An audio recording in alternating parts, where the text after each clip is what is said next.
What is going on, everybody? This is Yes, I Read That, and today I'm reviewing The Art of Living by Thich Nhat Hanh. Okay, so The Art of Living, this is a very different book from the ones I read normally. It is a spiritual book, and although this book is a Buddhist book and Thich Nhat Hanh is a Buddhist monk, I think this book has viewpoints and ideas that are addressing core problems in our society, and I think the book is just very, very valuable.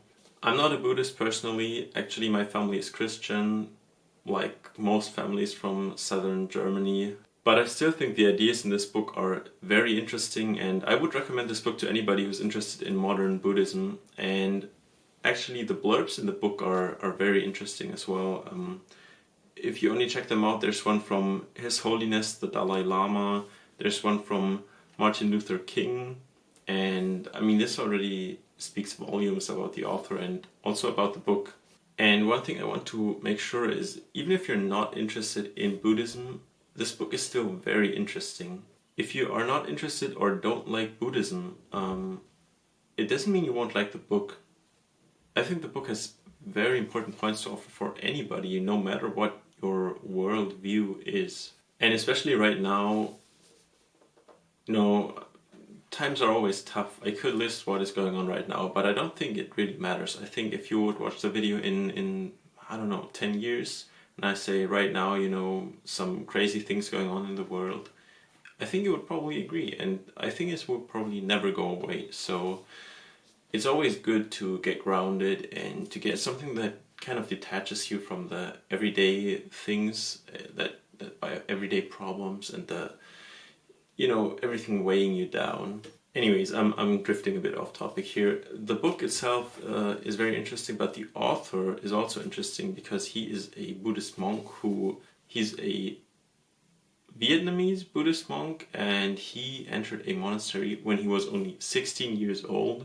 He fought for peace during the Vietnam Wars, and finally he became pretty famous, and he started establishing Buddhist monasteries and retreats in different countries. He has a very big one in France, for example, and he just tries to introduce people to Buddhism, basically. I read before getting this book that many of his teachings are summed up in this book, and yeah, I thought it was just a great starting point, so I decided to read it, and I was really blown away by how much I liked it.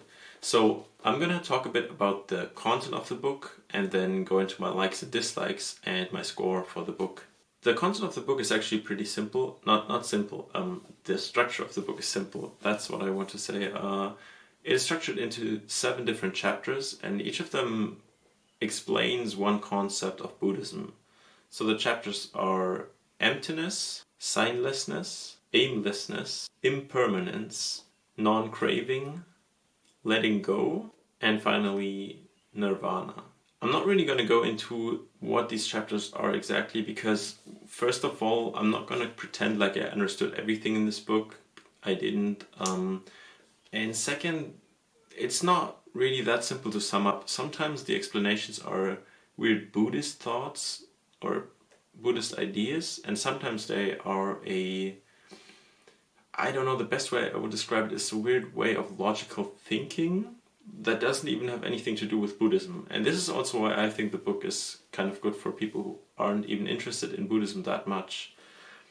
So, yeah, that's the structure of the book. Each of these chapters has many small sub-chapters as well. There's also not just content here, there are also some practices like how you could start doing walking meditation or something like that. So yeah, pretty interesting. It's not that long, actually. It's not that big of a book. This version has about 200 pages, so I think that's really manageable. But I have to say that I read it fairly slowly and really took my time, which I think is really what you should do with a book like this, because this is a book where a single sentence can have quite a lot of meaning behind it. Anyways, I'm gonna get into my likes right now and tell you what I really enjoyed about the book. It sounds kind of weird now that I think about it, but for me, the book was kind of nourishing and healing in a way. I can't really describe it very well, but just reading the book made me feel good. I especially enjoyed the chapter about impermanence, which is basically that whatever you are struggling with right now, it will go away at some point. It is so inconsequential in the grand scheme of things. We are just impermanent. All our worries are impermanent, and if you think about some stuff that way, it can really take a lot off your shoulders. I'm not trying to say that this can be applied to anything. You know, some things can only be solved if you actually work hard and do something to solve them. But we get so many things in the news and everywhere that we just cannot influence, or can almost, well, we have almost no influence about them, let's say it like that. Maybe we can influence them in some way, but it's important to keep in mind that all of this is impermanent, and in 50 years, a lot of people aren't going to remember it. In 500 years, nobody's going to really know about it. And it's just, it seems kind of silly to me to get really worked up about every single problem you see, or to, yeah, it's just, I feel like there's so much pressure coming from all of the bad news in the media, and yeah, so many influences. And yeah, I think it's important, even just personal things, like if you are ashamed because you did something wrong, you know, in 10 years nobody's gonna remember it, most likely. So it can really at least make it easier to cope with stuff, I guess. Alright, that was quite long. Another thing I enjoyed about this book is that it is pretty straightforward. It is not the cryptic, philosophical style that I've read from some of my fellow German authors, which Nietzsche was just a terrible read, and I couldn't understand anything he was trying to say, basically. And I looked up in the internet what I could do about it, and I got the advice to read it with a guide. But I'm not gonna do that. This book, though, I could really understand. At least, let's say, most of it. Or, you know, a decent part of it. Some of the deeper Buddhist things are just, I have no clue about those, so yeah, I naturally can't really understand them unless they're explained in detail. So yeah, that was fine for me. What I also liked is that these are not beliefs set in stone. These are more like thoughts or ideas on how to improve your life. Really, it's called The Art of Living for a reason. The explanations are sometimes kind of spiritual, but sometimes they're just trying to logically explain to you what the best way to think about stuff is from the Buddhist perspective.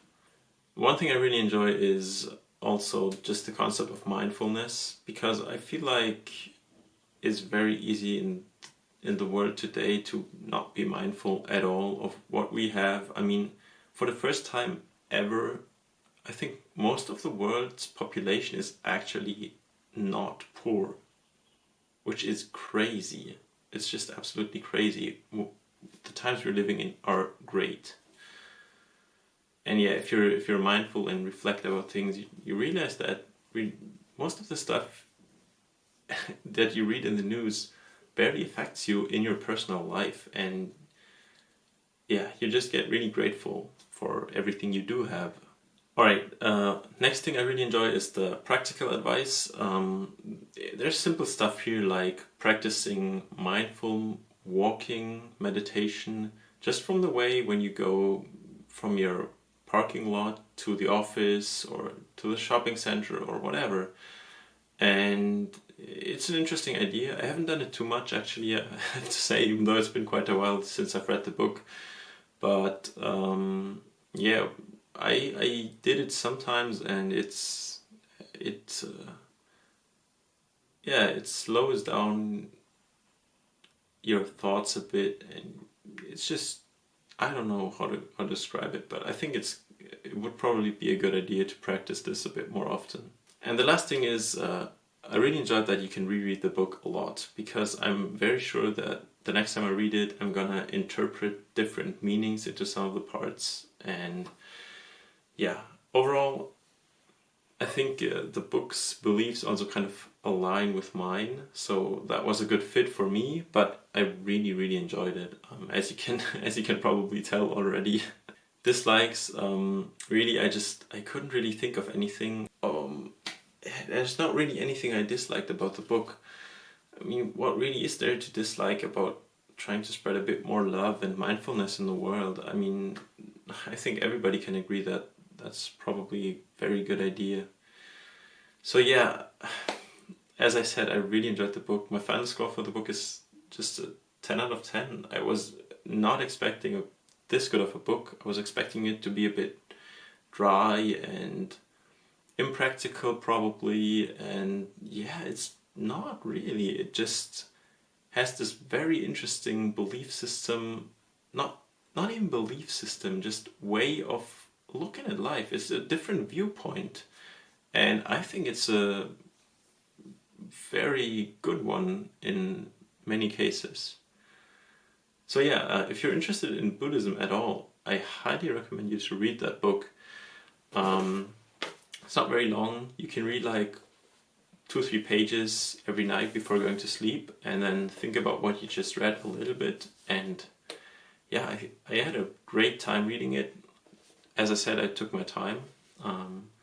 Yeah, and I think the content is just great. All of this coming from a Buddhist monk who